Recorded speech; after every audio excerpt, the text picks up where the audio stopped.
land use alternatives, say if you do land use alternatives, or if you do a parking study, or you do environmental analysis, or you do community outreach, that work has to follow MTC's guidance on how to do those things. So I would refer you to, I've forgotten the attachment now, it's attachment B, which has a description of some of those guidance, all of the guidance that they've applied to these planning grants. Let's see. As I mentioned, MTC is in the process now of getting applications for their program. The process that we're proposing for this program is that we would present the draft guidelines and process to you today. We would bring it to the PDA working group in early next month for incorporation into the PDA strategy. The PDA strategy, which would include the PDA guidelines, would come back to you next month and then go on to the PC and to the authority for approval in April. And following that, there would be a call for projects released. We give you about 6 to 8 weeks to prepare your applications, and then we would review them and bring them to you at your June meeting. The recommendations from that committee of authority and local staff who reviewed the planning grant applications. And then we'd go to the authority for approval. One other thing I'll note is that we're in the process of retaining a contract planning manager, because there could be quite a few planning grants, and there will be a lot of invoicing and review of those invoices and negotiations and help trying to get the consultants to work for you. The cities would be the project managers for their own planning studies, but the contract manager would be there to assist authority staff in managing those contracts. The contracts would be held by the authority, which would minimize your involvement in the invoicing side of it, but certainly not in the actual conduct of the work.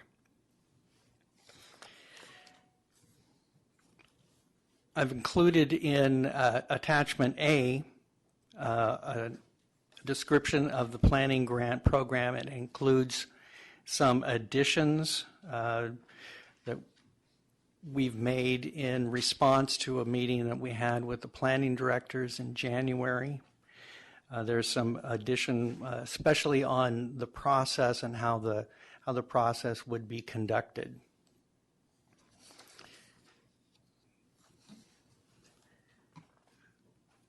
The minimum grants and the maximum grants are still the same. We haven't changed those.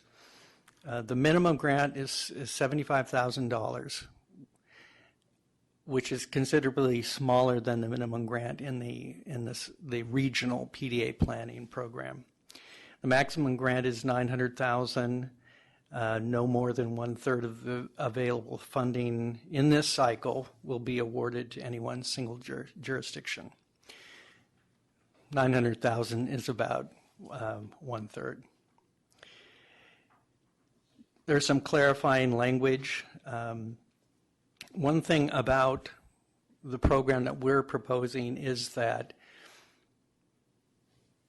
the MTC regional program is meant to fund a much larger project. It's meant to cover all the elements that are listed here, from existing conditions, land use and development alternatives, plan policies, an implementation element, community outreach, and environmental review. This program, we're proposing that you can do any of those elements, and the focus of the program would be to move along in the development of individual PDAs. If a parking study is needed, then we would fund just the parking study, but you would get additional points if your project was part of a larger planning project and implementation of your development policies within your PDA. There's a number of screening criteria. The planning area is planned or potential. You don't have to have achieved planned status in ABAG's eyes. It could also be a Resolution 34 transit station. I think in Contra Costa, every Resolution 34 transit station is also a PDA. Local transit providers that would serve the planning area are supportive or partner with the applicant, and the applicant has committed the local match. I'll say something about the local match. The way we see it working is that there would be an agreement between the authority and the project sponsors that the consultants would do the work for you. They would invoice us, and then we would in turn invoice the sponsor for the 11.47% local match. There are also a number of criteria, 6 of them altogether with some sub-criteria that are listed on page 610 and 611 of your packet. Criteria 1 is location with a community of concern. That would be 5 points of the score. The project impact up to 25% points. What's the potential of the plan to increase housing supply, employment, key services, transit ridership? What's the potential of the plan to remove a key constraint to implementation of the PDA plan? The third criterion is compatibility of policies with development objectives. And that's in that the sponsor would describe how the policies within the PDA would help achieve the development levels that are forecast and planned for the PDA. Part of it is planning process, the consistency with the planning process proposed for the planning grant with those guidelines that MTC has established. Number 5, local commitment and readiness. Number 6 is implementation feasibility, and that's that the sponsor has demonstrated that the plan is feasible from a political, market, and financial perspective. And finally, there's this new section, which is the process. We've listed 2 dates where we would release the release the call for projects from the planning grant. The shortest time would be that we release it in April after the authority's approval of the process. We could also wait until May to do it. And the reason why we might want to wait is that on May 7th, MTC will have their draft list of recommended planning grants through the regional program. And if you have applied for that and don't get funding through the regional program, then we could wait until we know if you did or didn't get it, and then you could apply afterwards for the county program. If we kept with the April 17th date, then the completed applications would be due on June 19th. If we delayed it until May, then we would give you until July 17th. It would be about 8 weeks to do it. And the applications, as I mentioned, would be reviewed by a committee of authority and local staff. This local staff would come from all 4 of the subregions in the county. And we'd ask for local planners who are familiar with the issues of development within PDAs, especially infill development or transit supportive development. The committee's recommendations would be forwarded first to you and then on to the planning committee and authority for approval. And once the authority approves the recommended list of projects and funding amounts, then authority will, as I mentioned earlier, negotiate with the consultants and with the local sponsors on a scope of services and a schedule. And we're asking that the agencies expend their funds in about 3 years, after they've received them. So that's the process and criteria we're proposing, and we're asking for your comments, suggestions on improvements. Thank you, Brad. Any questions or any comments? Hey, Brett, I just had a couple questions. You mentioned 7% local match. Is it 7 or 11%? Sorry, it's 11.47. Okay. The timeline for fund allocation, are we looking at if it goes through the authority and the grants are approved, are we looking at the end of this year? Are we looking at beginning part of 2015? Well, we're assuming that the authority would approve it, approve the projects in either July or September, depending on when the call for project is released. And then assuming also that we get the E76 from Caltrans for the work, then the process for allocating the funds and expending them would happen very soon afterwards. Two other quick questions. In kind, is that considered for local match? Or has that been? I think it actually could be. I have to check with Amin on that, but I think it could be. Okay, and then the only other question is is it the intention to hire one planning consultant that will work with jurisdictions, or multiple for each? So that way, if there's 3 or 4 jurisdictions, it's not all trying to take one consultant's time, or are we looking at a phased approach if it is one consultant, or what would you anticipate? Well, that process is going to be interesting. We're going to have a list of consultant teams, and we're going to ask that the teams have a number of different sub-consultants so that each team would be able to provide whatever we hope. We can foresee the number of different kinds of planning projects that you might ask us to help with, so that the consultant teams would have to cover transportation planning and design. They would have to know about land use planning and land use policy development, community outreach, environmental assessment, all of those elements that are shown on pages 6.8 and 6.9, the teams would have to be able to provide to you. Accessibility studies or parking studies, those sorts of things. So each team would have those abilities. Once we have all this list of teams, then there would be a negotiation between the sponsor and us on which team you would like to use, or which sub-consultants, which team, because it could be that you're just going to do a planning study or just do community outreach and for a particular improvement that's needed within the PDA. So there'll be a number of different consultant teams that you can choose from. Martin, did you have something to add?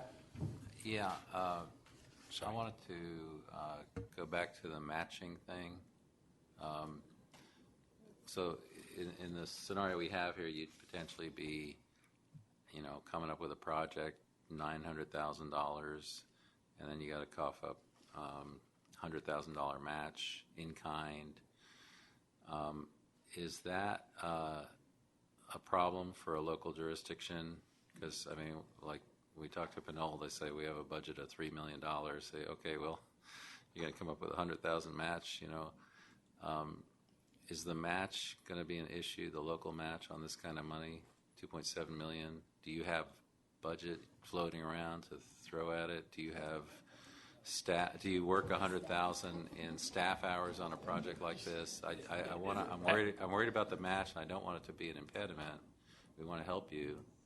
We want to help you get these studies done, and so I just want to hear from you about that aspect of it, if I could. And also, Mr. Chairman, we have a special guest here. It's been a long time since an MTC rep came to this meeting, and David Vaughton is in the audience, and he's our MTC rep. And I want to ask him to go up and sit behind the dais. If you insist, Mark. I insist. It's not every day we get MTC at these meetings. Bart was late, so he couldn't make it on time. But welcome, David. It's great to have you here. So, could Mr. Chairman, if we could have a discussion about the match just before we go on to other aspects? I appreciate your input. Thank you. Lisa?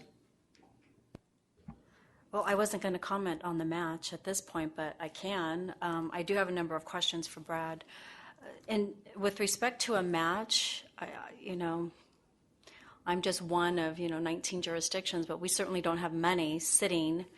And it is that time of the year that we're putting together budgets for 14-15. So I think that if a jurisdiction is anticipating submitting a planning grant, that it would be wise to know whether or not in-kind services would be an acceptable match. And I think that that's a question for the authority. It would be, but in the past we've had issues with in-kind. It doesn't add up to much, and it takes a long time to invoice, and it's hard to track. But anyway, I want to offer you a gift. We are hiring, at this point now, 2 contract planning managers. We're going to take that to the March Authority, and they're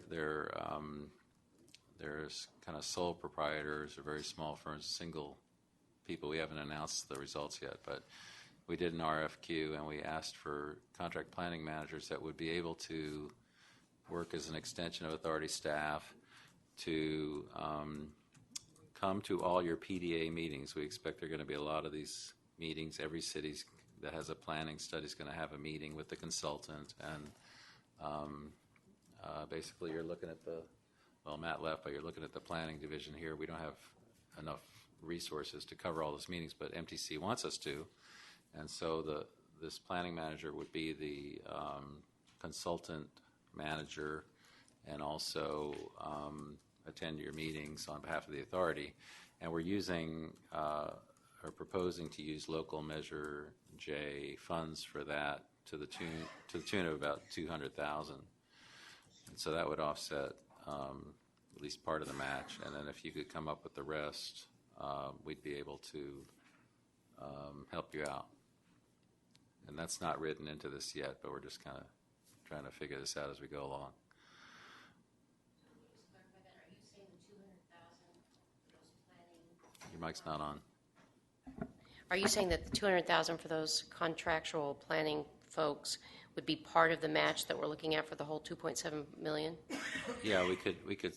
I think we could put it towards that. We have to use local funds because we couldn't use a federal recruitment process, so we're using local funds. But I think we could conceivably put it towards the match. Because I'm just thinking, looking at 19 jurisdictions or 20 jurisdictions, 17 who have PDAs, and you have 2.7 million in federal money coming your way collectively, and that's $300,000 at least. I don't know what the exact number is, but $300,000 that you got to collectively pony up for a match. So we would offset at least a couple hundred of that.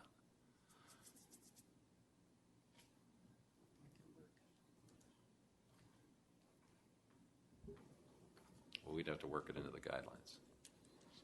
All right, so I have a number of other questions.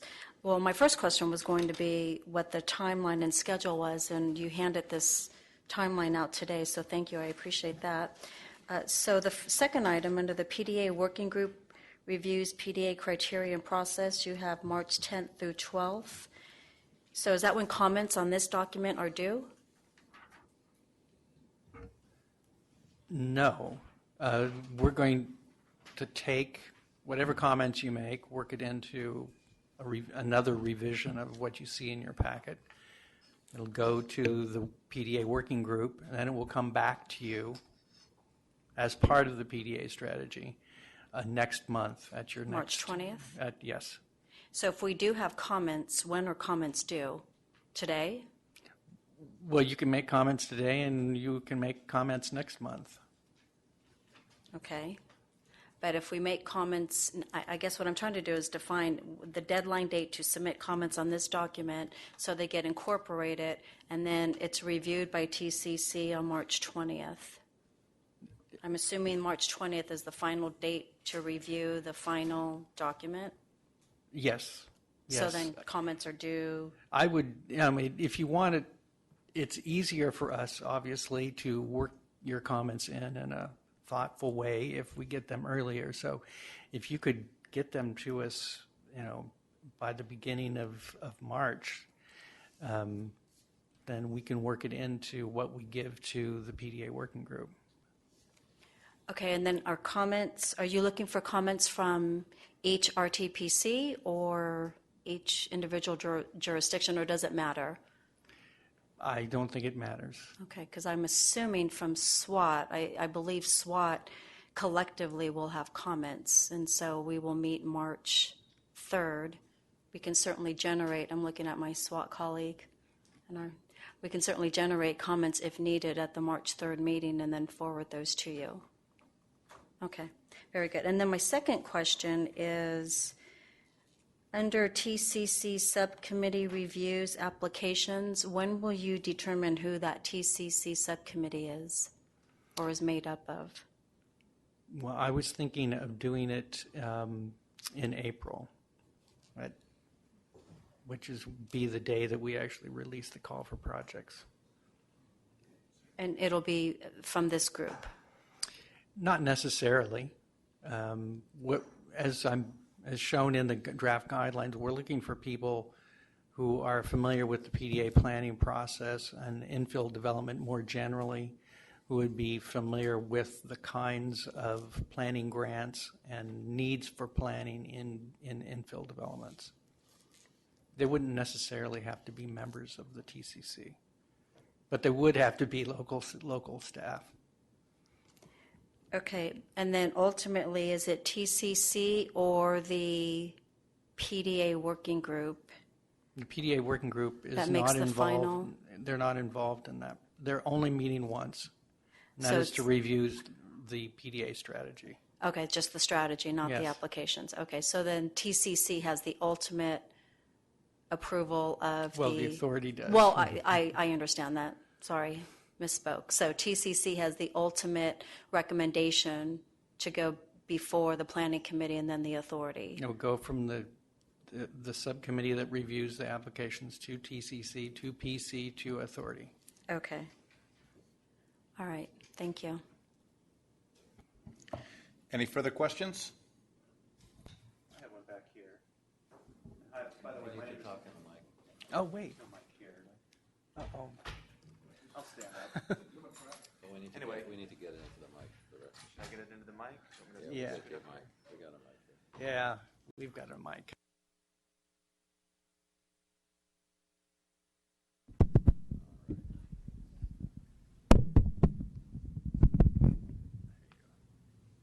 Okay, thanks. My name is John Nemeth. I'm the new director of WICTAC.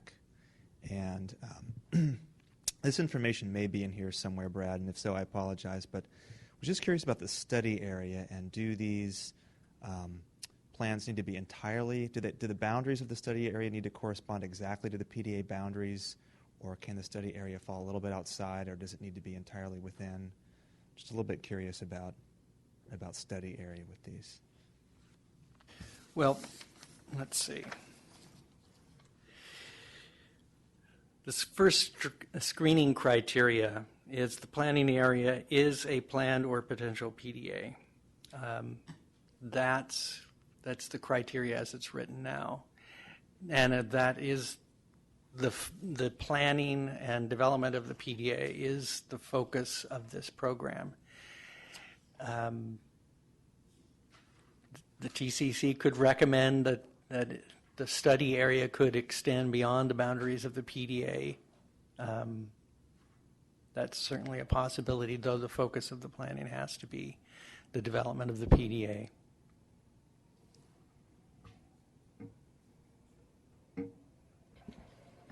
So I had a couple questions, and again, it could be in here, same. First off, just to segue on what you just answered, if this might not be the grant, but if you wanted to extend, enlarge your existing PDA, would this type of money be for that, or would that be more the MTC regional money? Or is that not even? They're kind of different issues. I mean, MTC, what I should say, ABAG, is considering changes to PDAs right now. So if you wanted to, say, get rid of a PDA or add a new PDA or change the boundaries of a PDA or change the place types, place type that the PDA is designated, that's my understanding that process is going on now. Oh, okay. So you wouldn't necessarily need to study, per se, like this money is more set up for. I mean, certainly that could be a result of the study, depending on what the study actually did and focused on. If it focused on some land use issues or a market issue or some kind of infrastructure issue, and then as part of the study you found out that really there was a potential to expand the boundaries of the PDA to take advantage of some opportunities, development opportunities that are now outside of the boundaries of the PDA, that could be a recommendation. And as ABAG will go through that process of changing the boundaries and designation of the PDAs periodically over the foreseeable future anyway. Okay, and then I had a second question. Are you asking for comments, or have the scoring criteria already been decided? I was trying to remember, did a subcommittee already decide these, or can we comment on that? The PDA working group and the TCC previously reviewed the Okay. criteria, but Oh, now I if you remember. if you want to comment on them, you can. It was just a small comment. I was just looking at when the implementation feasibility number 6, it seems like some of that could be what you're studying. And so it's like chicken and egg kind of thing, because is the community ready for it or whatever? Well, it seems like that might be what you'd be trying to figure out, is what are alternatives and how receptive is the community. So that it was just a small comment. But.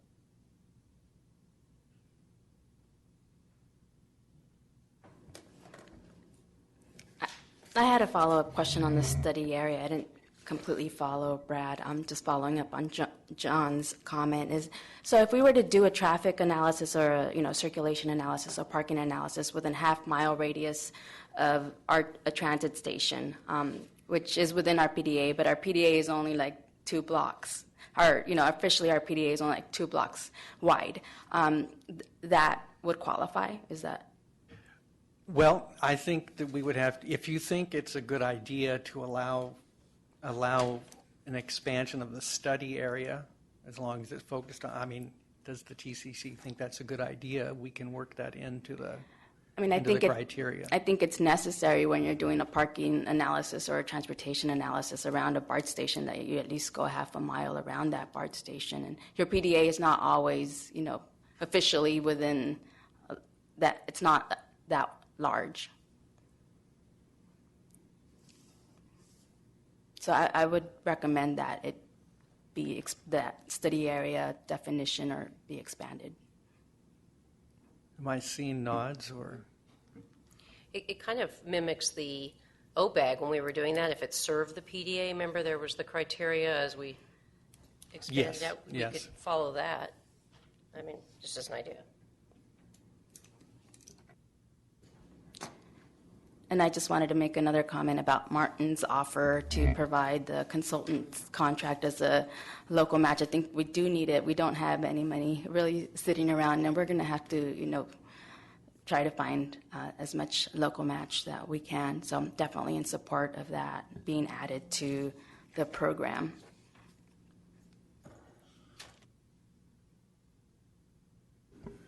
Any more questions? I do have one more question. So I'm a little confused. So Martin, you had said the authority will hire 2 contract planning managers to provide support to authority staff for the grants. But then the consultant team will be available to assist cities. Yeah, it's very confusing. I apologize. I really apologize because I think we explained it in the RFQ, which you don't have in front of you.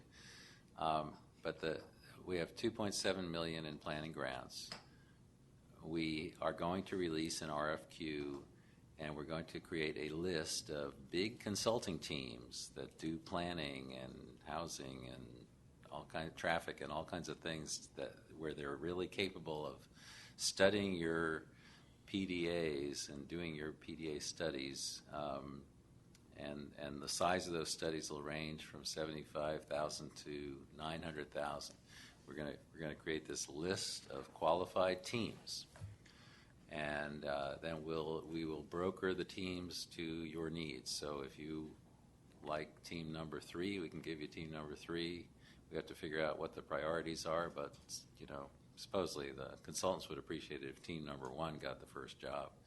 So we might have to pay attention to that. But so let's just say the city of Concord, which is not here, city of Concord has a study, they want to use consultant number 1, and it's a $500,000 study. So we assign the consultant to that $500,000 study.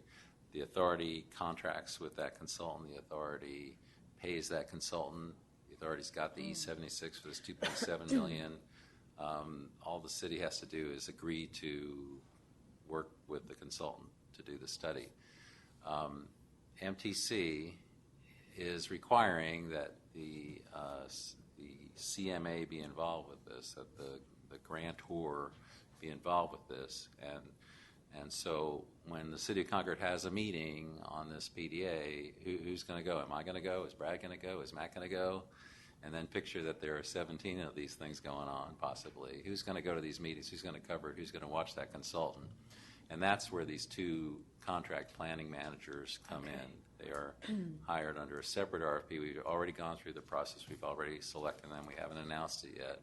But they're going to be, just a guy or a gal who are very qualified, very experienced, and will act as an extension to staff to come to that meeting in Concord and monitor the consultant's progress and make sure the city's happy, and like if the city starts having issues with the consultants, that would get reported to us through this person who is essentially an emissary from the authority staff attending these meetings and watching the big consultant do the work.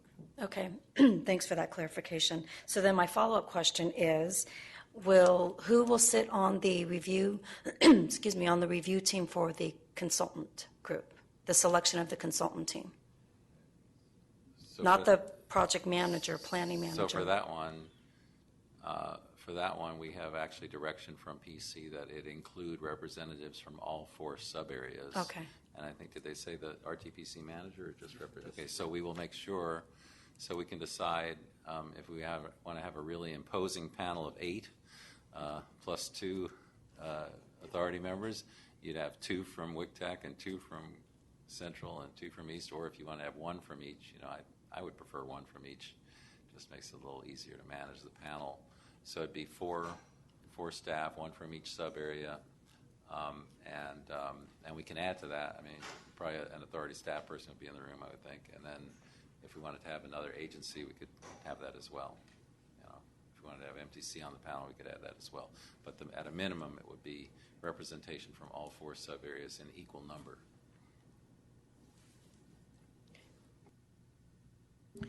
Any further questions? Yes, sir. Only other comment that I'll make is I actually like the latter date for the call for projects in May. I think that allows jurisdictions a little bit more time to kind of pull resources together.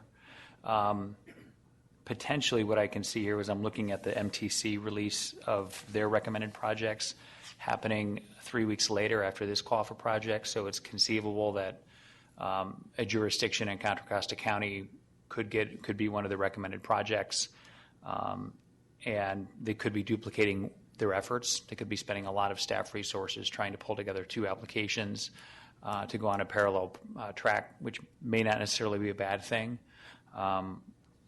But I think for purposes of efficiency and to allow a better opportunity for to be able to score a little bit higher, whether it's for matching grant or to pull letters of support together, I kind of like the later date, but I don't know if any other member has any certain concerns with that, or if there's any advantage or disadvantage to going in May versus in April. Do you have any thoughts on that, Brad?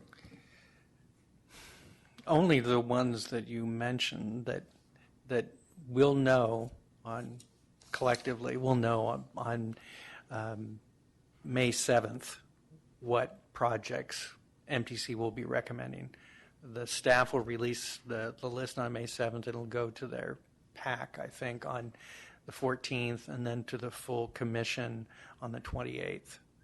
But the initial list generally doesn't change. So in essence, we would know the list of projects on the 7th. I don't think that you would get your money that much sooner. I mean, once the authority makes its recommendations, then we can move pretty quickly to getting the scopes of work and negotiate that scope of work between you and us and the consultant teams. Any further questions? Comments? Brad, what you want from us then is basically a motion and approval for the process and criteria as you've outlined here, unless we have specific changes that we want to make to it, correct? Yes, and I think the things that you have suggested is that we clarify how we might use other sources in kind, either from you or from the contract managers as the part of the match, and to allow plans that go beyond the PDA boundaries, that the study areas go beyond the PDA boundaries, and that we try to clarify the 6th criterion about implementation feasibility, and try to clarify that chicken and egg issue that you mentioned. Do you have a question? Also, can you clarify when comments are due then, or can you revise this schedule that you handed out today with clarification on final date to submit comments? Yes. And also, worst case scenario, we get this back next month anyway. Yes. Okay. Well, best or worst. The scenario is you'll get it back next month. For those of us who come back. But I Okay, think, then Mr. Chairman, I think the issue, though, Lisa, you're saying SWAT is going to look at it. I think what you were getting at, Lisa, is it'd be nice if we could have all of your comments incorporated before it goes to the PDA working group. Because there's a potential issue if SWAT meets on the 3rd, and we're not sending this out to the RTPCs, but certainly they can look at it. If SWAT meets on the 3rd, and we don't get your letter till the 5th, and the PDA working group packet goes out, then the SWAT comments would not be in there. So that's the rub. So, I mean, is there some way you could get us your comments from a TAC level by the end of the month so that we could incorporate them? Because that poses a potential issue. You have the PDA working group looking at something from today, and SWAT's got comments. And you change it after the group sees it. Mm-hmm. So well, that was my point when comments are due. So SWAT TAC met this yesterday, as a matter of fact. We don't have another meeting scheduled. We can certainly have each individual, if needed, individual cities within SWAT submit comments, but I would like to have, because SWAT had concerns with the process, the previous process. So we have heard from our electeds that they would like to review one last time our comments. Okay. And that meeting's on March 3rd. We can certainly get those comments to you the following day, which would be Tuesday the 4th. Can you get them to us on the 4th? Because I think that would work. If you get them to us on the 4th. And then just to confirm, this is not going out to the RTPCs. This committee is seeing it. We're working it through this committee. And if we were to release it to the RTPCs, it wouldn't be until the 2nd of April. But I think that's too late. We don't have a 6-week RTPC review built into this. It's basically the cities with the PDAs, and we got cities without PDAs. So, but if you can get us your comments by the 4th, in any form, we could have them incorporated into what the PDA working group sees. But it'd be up to the authority staff to whether or not to incorporate it. That's the only issue. I mean, I just have a question. So those will be incorporated into this draft program as comments from SWAT, but not from TCC. Since we're not seeing the SWAT comments as a committee, then they're just SWAT comments. And Well, how will they yeah. necessarily be incorporated into the program Right, well, guidelines? You bring up a good point. Well, I was getting to that, or trying to get to that earlier. If you look at the schedule, if there are comments from SWAT, when do those comments get incorporated, and then are those comments reviewed by this group? It seems like it should be. Otherwise, they're just, I'm not sure how they would be presented to the PDA working group. Yeah, so maybe that's the better tack to take is you review it. We go to the PDA working group with whatever this committee has seen today and agrees to today with the comments we have from today. And then when we come back on the 20th, we will have comments to you from the PDA working group and from SWAT. That work? And then you can see them all together. On March 20th? Yeah, on March 20th. Maybe that's a better tack. Yeah, that seems more Okay. appropriate. And I can commit to having the comments on March 4th sent to you. John? Yeah, in light of it, this process not going to the RTPCs, I didn't realize that. In light of that, I do have a few comments I wanted to throw out. I'm wondering, and it might be in here, but I didn't see it, where is the scoring of the applications? It's sort of alluded to, but I guess when and who is doing the actual scoring of the applications? And then also, thinking back to the last OBAG process, will the TCC special meeting that's flagged on the schedule you passed out, is that going to be the time for, I don't know how you want to characterize it, I guess, corrections to errors, protests, that sort of thing? I remember with the last process, there were errors were found, and there was, I think, there was kind of an ad hoc appeals process. I think that was a phrase that was used. Is that what that is going to? I wouldn't characterize them as errors. There were factual errors that. There were comments on the scoring. That was unusual, and we've never done that before. As I mentioned earlier, the process would be that there would be a review committee made up of staff people with familiarity of planning issues and planning for PDAs.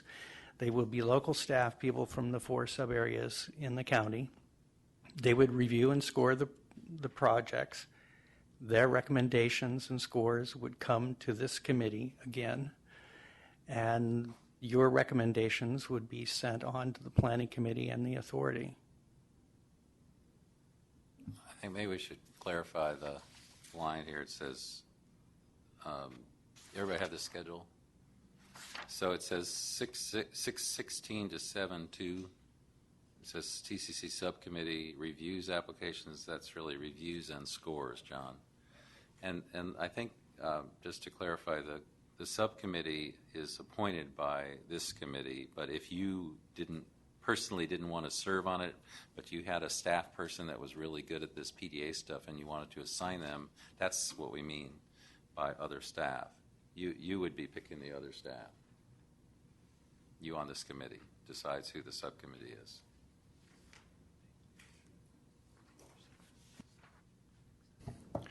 Any further questions? Then I guess with that, we need a motion, and I'm assuming that motion is going to have possibly additions to what we've seen in front of us, such as comment dates and all that. All right, with that, good luck. Do I have a motion? Uh-oh. Well, I mean, the easy way about this would be the motion is to accept what Brad has given us. From what I'm hearing, it sounds like there have been additions to that, possibly, unless we just accept it as it is today with the notion that on next month's meeting, we have the option to make other comments. But these comments sounds like have to be there before March 20th. So I'm wondering if the motion needs to include something that says any comments need to be incorporated by such a date. That's Okay, my well, question. How about this? How about if I move to accept what is in front of us with the additions of the comments that we heard today, which was expanding the PDA area, the looking at criteria 6, and what was help me, Brad, The local match, and the local match. clarifying that. Clarifying that. I would also move that, do you want this, Martin, that the PDA working group be members 4, not 8, one from each region, or do you need stuff like that? I think you're talking about the consultant selection Oh, committee. you're right. You were saying, yeah. No, we don't need direction on Okay. the consultant selection All right. committee, and the PDA working group composition is already established. Okay, sorry. But I think what we discussed is we would bring the PDA working group the criteria and process as you've approved it today, and then when we come back to you on the 20th, we would have their comments and any other comments from other parties that have reviewed it, including SWAT. Okay, so I'll add that into the motion. Yeah. Okay, we have a motion. Do we have a second? I second the motion. Thank you. All in favor? All in favor? Opposed? Sold. Thank you, Brad. With that, we'll move to incorporating projections 2013 into the countywide model. Matt Kelly. Mr. Chairman, we were supposed to get to you earlier. Can we do item 9 first? Were you like a Since it's, personal favor to you kind of thing? Well, it'd be a personal favor to all of you to talk about level of service. And I know you, Steve, especially would like to talk about level of service. Do Unless we you have want to vote on kiss this, it- or can we Unless just? you want to kiss it goodbye. But the 7 and 8, Matt will cover, but they're really more information than action. 9 is about Senate Bill 743 and OPR's proposal to eliminate use of level of service in CEQA documents as a threshold of significance. And so I was hoping we could get to that first. Does anybody have any objections to going with number 9 right now? All right. Let's go with number 9. Thank you, Mr. Chairman, committee members. So I don't know how many of you are familiar with Senate Bill 743. Raise your hand. 1, 2, 3. Okay. So Senate Bill 743 is a Steinberg bill, and it is basically exempting certain kinds of projects from certain requirements. And probably the biggest change that this bill brings is that it would exempt projects that are in transportation priority areas from level of service standards as a threshold of significance in a CEQA document. And we've heard about this a lot in the past because we had transportation priority projects in SB 375. We had infill opportunity zones in the CMP legislation. And in all those cases, they basically said, you know, since we're in a PDA or in a TOD or near a transit station, we're not that worried about vehicular traffic congestion. We're interested in pedestrian movement and transit ridership. So let's take this whole, LOSD or better thing out of it, at least not use it in the CEQA document. And that's all fine and good, and authority staff is fine with that. But what's happened is OPR has come out, and they've been doing this road show across the state, saying level of service is difficult and expensive to calculate. Level of service is biased against last-in development, that if you have a development that comes last in, it can't get passed because it tips the scales on level of service. The scale of level of service is too small in the context of global warming and greenhouse gas reductions. Why worry about a little old intersection near your project? The mitigation of level of service is problematic, suggesting that whenever you have a level of service violation, the mitigation is to add a triple left turn lane or a double right turn lane or 3 more through lanes. And some of that is true, as you can see out here on Treat Boulevard and on Bollinger Canyon Road or Crow Canyon Road. You can see that it does sometimes lead to facility expansion. Level of service mischaracterizes transit, bicycle, and pedestrian improvements as detrimental to transportation. In the case where you have a bulb out, for example, and that's improving the pedestrian flow, it could result in a lower level of service. Use of level of service thresholds implies a false precision because we have a V over C ratio of 0.82690, and that's really not as exact as it will be when the project's completed. And as a measurement of delay, level of service measures motorist convenience but not physical impacts to the environment. And so OPR is suggesting, and the legislation gives them this flexibility, not only to eliminate the use of level of service within transportation priority areas, but throughout the world of California. We've worked long and hard. I know, John, we've worked a long time trying to get with the action plans, trying to get the MTSOs to align with thresholds of significance in a CEQA document, and a lot of our MTSOs are level of service or delay index, and delay index of 2.0. We like that. We use that all over the place. This proposed change to the CEQA guidelines would eliminate the use of any delay-based metric. So you can't use level of service and you can't use delay index. So what it means is in the future, if you had a development either for a roadway or a project, housing project, mixed use, whatever, if it was anywhere, you would not be able to, in your CEQA document, say threshold of significance is level of service or delay, and you could not make a findings of overriding considerations on that as well. There's nothing that precludes the cities from continuing to include level of service in their general plans, in their zoning ordinances, whatever, but it kind of kicks it out of CEQA. So I have been working with level of service for a long, long time, and we've seen it in EIRs for a long, long time. So I was surprised to find that some of our fellow congestion management agencies, or sister congestion management agencies, specifically San Francisco, Santa Clara, possibly Alameda County, are not worried about this at all, and find that actually level of service has been getting in the way of their projects, and they just as soon see it gone. And there will be an alternative metric that'll come up that'll actually measure greenhouse gas emissions. It'll be vehicle miles traveled, or trip generation, or something that will measure actually the impacts on the atmosphere, I think. But level of service will be gone. So I think in Contra Costa we might have a different viewpoint.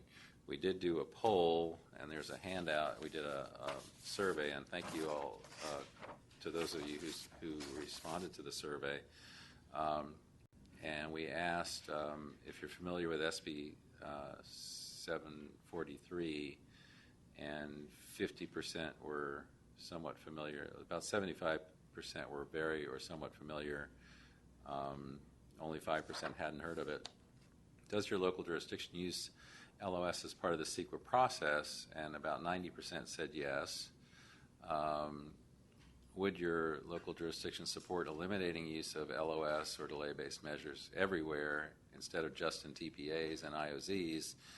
And 41% said no, and 41% said need more information. And then we did get some comments, and we redacted these comments, but you can read the bullet points here. More discussion is required, and some comments about the new metric, what it should address. And that's kind of the comments on the new metric were actually due on February 24th, I think, or February 14th, was it? February 14th. So we've missed that deadline. But what I'd like to do is ask this committee where you stand on this and how fond are you of level of service and whether or not you want to take a position on this, because I'm inclined to send a letter from the authority to OPR saying we're fine with eliminating level of service in TPAs, but we believe that outside of TPAs it still serves us well, and we would like to keep it as a CEQA threshold of significance because it's useful and it does measure driver delay, which affects congestion and emissions. And also, if you have a really poor level of service, that means the bus is waiting as well. So that's kind of where we are with that. So I open it to discussion. Any questions? Mr. Cunningham? The other agencies you mentioned, Martin, are they going to eliminate LOS countywide or just in PDA type transit areas? Countywide. Countywide, Well, wholesale. they're supporting OPR's efforts to amend the guidelines to eliminate it from California. That's what's going to happen. Is OPR will rewrite the guidelines and you will not be able to use level of service in an EIR as a threshold. And San Francisco, as I said, Santa Clara and probably Oakland and Alameda don't have a problem with that. And I know that many of you have been using LOS in your CEQA documents. I should also mention I talked to Fair and Peers about this, had a conversation with one of their staff, and the consultant community is kind of rolling along with this. Surprisingly, I thought they would be up in arms about it, but from what I've heard, they're not going to miss having to do endless LOS calculations for tens or 20s or hundreds of intersections, and but they're also they're not a public agency, and so I think as private consultants they have to watch what they say and where they go with this. So, but I think as public sector employees, we can take a stand if we think it's important. So I just wonder if any of you feel strongly one way or the other. Ray Kuzbari's not here, but I did talk to him, and I know he likes level of service. Yeah, I'm in favor of sending the letter as you described. However, I'd like to include the fact that I'm personally not opposed to studying this further as far as looking at other ways of measuring impacts to intersections and our facilities. I would just add this. Like you and probably like everybody in this room, we're used to LOS. You figure out how many trips it's going to generate, which is usually a decent number because it's coming out of the ITE manual. It's based on studies, so the number's close. You plug in the data, you come up with a number that usually is pretty close, and it works. I'd love to know, how are you going to calculate, prior to the subdivision or whatever development's being built, vehicle miles traveled? How do we know where these people are going? I just don't see how that number is a better number than what we are coming up with now. And maybe Fair and Peers has that. And ultimately, it's the consultants who are going to figure this stuff out. I'm not doing this stuff. But do you happen to know how they do this VMT calculation? Well, they issued a paper on alternative metrics, and that's kind of been the big discussion: is what is the alternative metric and how is it calculated? And there are huge issues with that. Obviously, capturing vehicle miles from a project is very difficult to do because you're just basically estimating trip length. And so, okay, here's the vehicle miles, and then what's the threshold? So there are issues with the calculation, and there are issues with the thresholds, and there are issues with the meaning of that threshold, because it could be fine from a vehicle miles traveled standpoint, but it might be terrible for the local intersection, or for the, or for the other people that live near that local intersection when the new project comes in. And I'm just seeing, I can picture in the future that as you keep on piling up traffic at the intersections and don't have mitigations, it kind of flies in the face of our whole growth management program, which is what one of the things we were saying is we want the developers to plan for the impacts and to mitigate them. Not necessarily widen the intersection, but at least have a mitigation based upon congestion. And I think that's exactly right, because what happens when you go away from this situation and the intersection is running at, and I know we can't use LOS anymore, but when the mayor's buddy is stuck at the intersection for 3 signal cycles, they're not going to call the state of California, they're going to call the local traffic engineer. The other thing that was kind of funky in this thing was they said, the option is sometimes if the project doesn't work in this location, just move it somewhere else. That's not real world. If a guy owns a piece of property, he's going to put 100 homes on it, that's where they're going. Anyway. Paul, did you have a question? Oh, no. I'm going to save it. It's not a question, it's a comment. You have one or not? I made a comment. Again, I am not in favor of eliminating level of service. However, again, I don't see any problem with, I think there's need for more studying as far as using something like VMT for impacts. LOS has problems too. That's really all I was going to say is And I would agree. It just seems that you're a little bit closer to what's actually happening out there with For LOS than you are with VMT. You could be way off with this thing. And anyway, Eric? Yeah, I guess for me is I'm always a little suspicious because doing the traffic world, as we all know, there's no magic silver bullet on that works for all the cases. Some projects, level of service may not be the best tool, or some certain locations it may not be the best tool, but sometimes it's better than the other ones, and nothing is perfect. And so I'm hesitant to use this blanket thing and eliminate it throughout the state in this case. So basically remove it from the tool bag. Because I find myself in certain situations where, developer comes in and theory it passes all the flags, but something's just not passing through the gut check. And sometimes the level of service is the one thing that catches them on something. And later on, when we made them do certain things to mitigate things that they didn't want to do in the beginning, we're glad that we did. After development went in, and things are worse than we thought. And so I'm always hesitant to remove things from the tool bag altogether, and that's where I'm coming from. Like to keep it in the tool bag. I don't mind, like Martin says, in a TOD area where most likely the level of service wouldn't be the area or the tool we use to address concerns, but there are plenty of areas where it would be. And that's a very valid point, because in the end, when someone builds something in Pleasant Hill, who knows more about the problems than you? You are the expert in Pleasant Hill, and then like all of us are in our city, so you're going to have the state step in and tell you, here's how you should do it. That's not going to work either. So I agree with you in theory. If you want to add this to our toolbox, whatever, fine, but don't take anything out. Anyway. Martin, what do you need from us? You're asking for a motion and I just had one. I snuck in. No, that's okay. I just lit up here. One other comment is that I think there's I understand the whole rationale behind doing it with a TPA. My concern here, again, I think what Eric was saying is that this is going to have a much larger financial implication for jurisdictions, because we have the ability to offset some of those improvements onto a developer as part of a mitigation.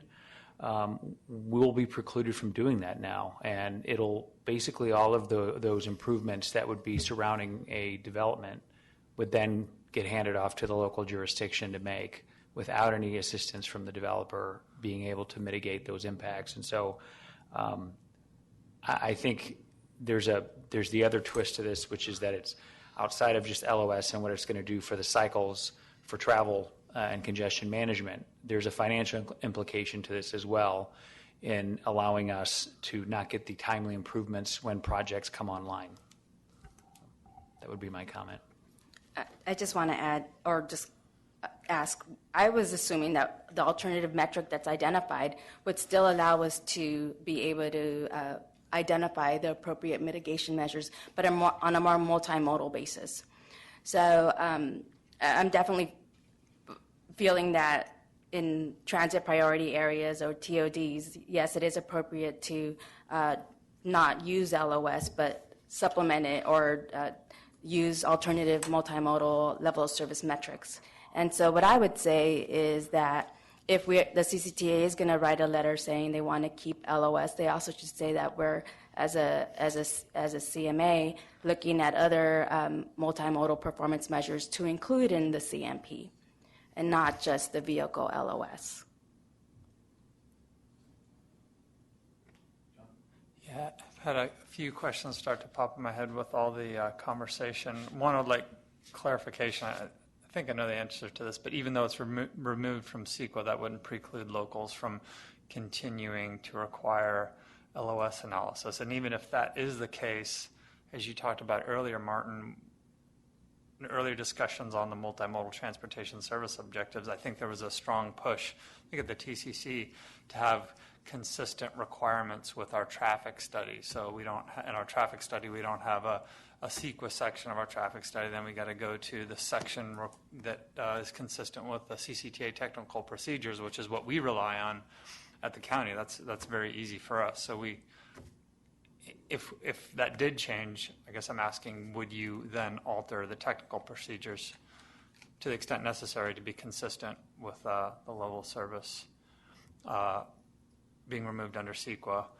And then more broadly, I guess I still saw some value in the level of service analysis, I guess, outside of PDAs, and then it would allow us to flag areas for improvement or capital improvements that would, in areas that probably didn't have a mature transportation network.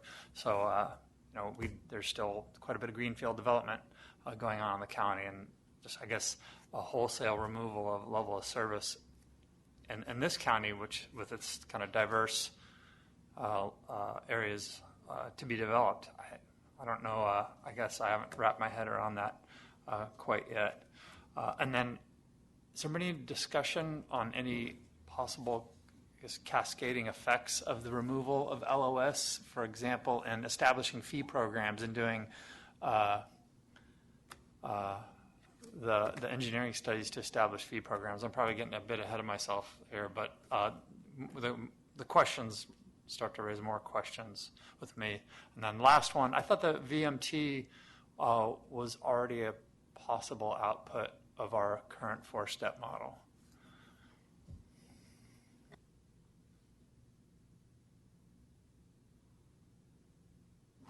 Shall I respond? What you're looking for from us is whether or not a letter should be sent to the state, which would incorporate basically the comments we just went through? Yeah, I'd like to prepare a letter to OPR. It come from the authority. It goes through the Planning and Authority Committee because I want the electeds to weigh in on this. But it would start here, basically saying, great idea, as the legislation suggested, eliminate LOS from CEQA in TPAs. Great idea. However, this new idea, which is, the loophole on this is tiny, and OPR is taking it to the bank, saying, well, the legislation also lets us not retain traffic levels of service, so let's not retain them anywhere. So the letter would say, we would like to continue to be able to use LOS in CEQA outside of TPAs. And then there would probably be some history there about how for the past 20 years we've worked very hard to align our performance measures, which is what MAP 21 is all about, with the CEQA thresholds, and then probably some arguments about why level of service can be effective. For example, if you just look at the Oakhurst model for Walnut Creek, we're riding a shuttle, by golly, because of level of service. If you look at what happened in Alamo Creek, there's an affordable housing fund that the county has to mitigate level of service. So it's not as though we widen intersections because of level of service. We're not that stupid, and we have very innovative mitigations that work, I think, in the direction they want to go. So that would be the letter. It would come through the authority in March, And so I'm looking for your support for that kind of letter. You'll have opportunity to comment on it later on as it comes through. So I have one comment. We currently have a settlement agreement, the Doherty Valley Settlement Agreement, and we're required every year to use LOS to monitor 8 intersections in San Ramon and then 1 in Danville. So the question is, how does that impact that? My understanding, and to give back to John's question about the technical procedures, we could keep level of service in the technical procedures. We could keep requiring it for our traffic studies. You could keep requiring it in your settlement agreement. It doesn't make it go away. It's just when on a go-forward basis, when you do a CEQA document, you can't have it as a threshold. And there'd be some alternative. And the letter would also fully support these alternatives. Alternatives are great, fine, as many as you want. You know, the more tools, the merrier. Okay, well, in that case, do we have a motion to basically write the letter as outlined by Martin? So moved. Second? Second. All in favor? Aye. Opposed? All righty. Can we go to number 7 now, Martin? Is that okay? Mr. Kelly, incorporating projections 2013 into the countywide model. Thank you, Chair Kursavan.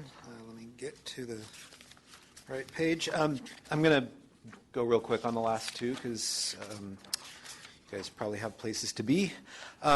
Basically, we brought this to you back in October.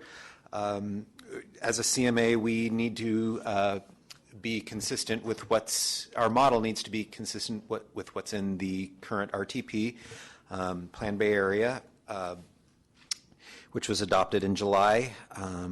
We decided back in October that we would wait till the projections were released. We thought they'd be out sooner than last month, but they were released last month. We now have final projections 2013.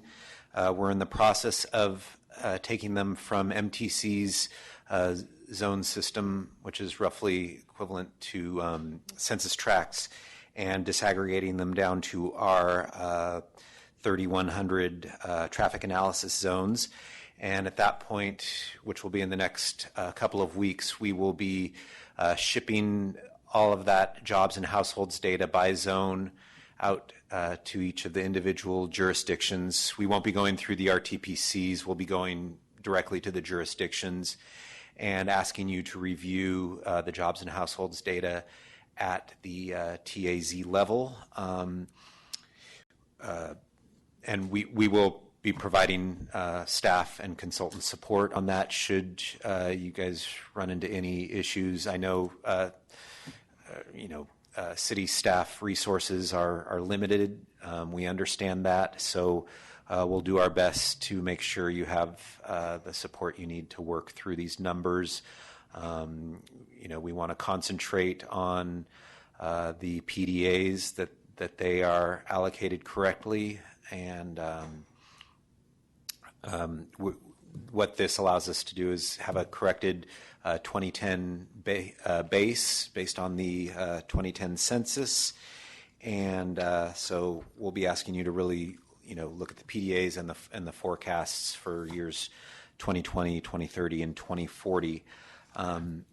The immediate uses of this new land use data set will be for the countywide transportation plan, which we would like to get the EIR underway in kind of the May-June timeframe.